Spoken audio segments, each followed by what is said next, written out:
Queen hakuamini kabisa. Umechumbiwa na sijasikia? Hongera. Nani huyo mwanaume mwenye bahati? Dayo.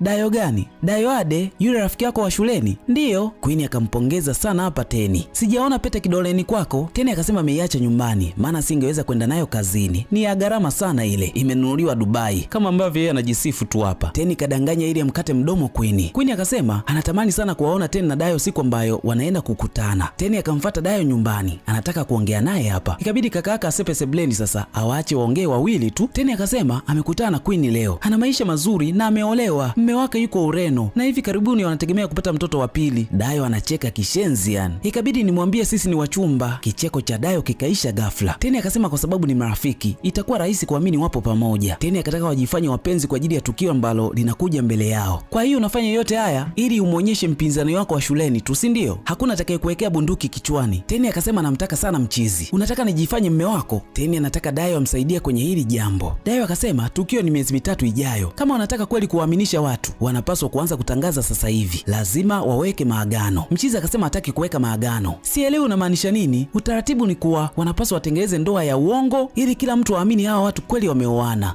Dayo akamwambia kakake kuwa anaenda kuoa. Mchizi haelewi haya mahusiano yameanza lini, lakini Dayo ndo hivyo anaoa. Kakake Dayo akasema wanawake ni kama nyoka wenye sumu, atakuweka karibu hadi uhisi yeye ndo mwanamke ambaye ulikuwa unamsubiri kwenye maisha yako yote. Ukijisahau kidogo tu unakamatwa pale pale, kisha anakunyonya damu yako yote na anaacha sumu kwenye mwili wako. Itakutesa maisha yako yote yani. Na kushauri tu kama mdogo wangu, kuwa makini sana na wanawake, sawa Ikabidi Dayo na Teni waje kwa Aisha kusaini mkataba. Kwa yoyote ambaye ataenda kinyume na mkataba, basi itamlazimu alipe gharama ya milioni 5. Masharti ya mkataba ni kuwa utavunjwa pale tu mmoja kati yao atapata mwenza wa maisha ambaye itathibitika kweli kuwa wanatarajia kuoana. Sharti jingine ni kuwa hawapasi kumwambia mtu yoyote kuhusu hiki kitu. Kufanya hivyo ni kuvunja mkataba. Sasa hatua ya kwanza imekamilika. Kwa sasa Teni ana pete kidoleni kwake. Yupo tayari kabisa kuwatangazia watu hili jambo. Noma sana mtu wangu. Hatua ya pili, Dayo akapelekwa kwa wazazi wake Teni. Mama akasema alijua tu hiki kitakuja. Lazima watakuja kuoana. Maana alikuwa anapendana sana hawa. Mama akaenda kupika na Teni, akawaacha mzee na Dayo hapa sebleni. Mzee akasema anajua anachokifanya chote. Dayo akahisi pengine siri ipo hewani hapa. Mzee akasema ulikuwa unamfuatilia mwanangu muda mrefu, hatimaye umempata. Na wapenda sana wanaume wavumilivu kama wewe. Karibu sana kwenye familia yetu mwanangu. Basi bana, baada ya muda mama akampa gauni kwa ajili ya harusi mwanae. Hili gauni alilivaa bibi yake, mama yake na yeye anaenda kulivaa, lakini kuna muda Teni roho inamsuta sana, maana kadanganya sehemu kubwa kinoma yani. Mama akasema akimaliza tu kulitumia alitunze ili mwanae pia aje kulitumia baadaye. Ukisikia lilitumia babu mpaka mjukuu, ndo hii sasa. Teni alipolivaa ile gauni lilimpendeza kinoma yani. Mara Dayo akaingia, akajificha macho. Akasema sio vizuri kumuona mwanamke anavaa ile gauni la harusi. Hebu nivalishe huko, acha upuuzi wako Dayo. Dayo ikabidi amsaidie Teni kuvaa hapa. Lakini kuna hisia fulani hivi zikawaingia wote wawili. Ni kama wameanza kupendana serious hivi. Mwisho Dayo akaomba mtoko jioni ya leo, Teni akakubali. Akasema akimaliza kazi zake mapema tu, basi wataenda mtoko.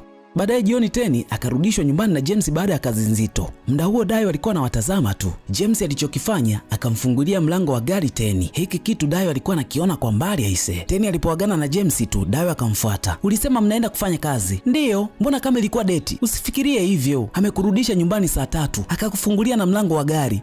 Dayo ameanza kupata wivu aise. Kisha wakaenda date ambayo walikubaliana mchana, vitu kaiso mtu wangu. Zoezi la kupiga picha likafuata hapa. Walikuwa na mapozi kama washikaji sana. Hadi kameramani akawa anashangaa. Kweli hawa ni wapenzi au kuna kitu kinaendelea tu hapa? Walipofika nyumbani kidogo azichape. Hisia zimewapanda ise. Kila mmoja yuko juu kishenzian, lakini Dayo akagoma. Hii ipo kinyume kabisa na makubaliano yao. Hatua iliyofuata, Dayo akamleta kaka yake nyumbani kwa wakwe zake. Akamwambia kilewa asilete miyeisho yake. Denora akasema hawezi kumdhalilisha mbele ya wakwe zake feki. Baada ya msosi kuisha, mzee akawapa baraka nyingi sana wanawe. Denora naye akatoa ya kwake ya moyoni na nini, vitu kaizo mtu wangu. Mama akasema wameongea na Pastor John kuhusu kuhudhuria mafundisho ya ndoa. Kwa hiyo wanapaswa waanze kuhudhuria huko. Pale pale Teni akapigiwa simu anahitajika site ise. Kwa hiyo ikabidi aende. Dayo naye akamfuata kwa nyuma ili ampeleke kama vipi. Teni kumbe alimuita James amfuate. Hiki kitu akukipenda kabisa Dayo. Akasema mkataba uruhusu kubebwa na kila mwanaume. Yule ni rafiki yangu na ni mfanyakazi mwenzangu. Hata hivyo, naruhusiwa kuwaona wanaume wengine. Hivyo nadhani wazazi wako watajisikiaje wakiona umebebwa na mwanaume mwingine? Unachukulia mambo serious sana. Hebu tulia. Wewe utajisikiaje ukiniona mimi nafuatwa na wanawake wengine? Haina shida, mimi sijali. Upo huru na mimi niko huru. Fanya unachotaka, ni mkataba. Bibi akasepa na James aise. Dayo anaona wivu kama kweli amekuwa mke wake huyu. Hatua iliyofuata ni kuonana na Pastor John kwa ajili ya mafundisho. Washikaji wamedhamini akaamilia kumdanganya hadi mtumishi wa Mungu aisee. Mchungaji akasema ndoa haiendeshwi kwa hisia, hisia zinaweza kuisha. Mchungaji akasema ndoa nzuri ipo kwenye maagano. Maagano ni kwa ajili ya kumlinda kila mmoja wenu. Biblia inasema Mungu anatunza maagano. Yeye mwenyewe anasema maagano yake hayavunjiki milele. Palipo na maagano Mungu yupo na anahusika. Maagano yanahitaji sadaka. Mbali na sadaka tu, yanahitaji kusameheana pia. Haya, niambieni wanangu, kwa nini mnataka kuoana? Majibu hakuna hapa.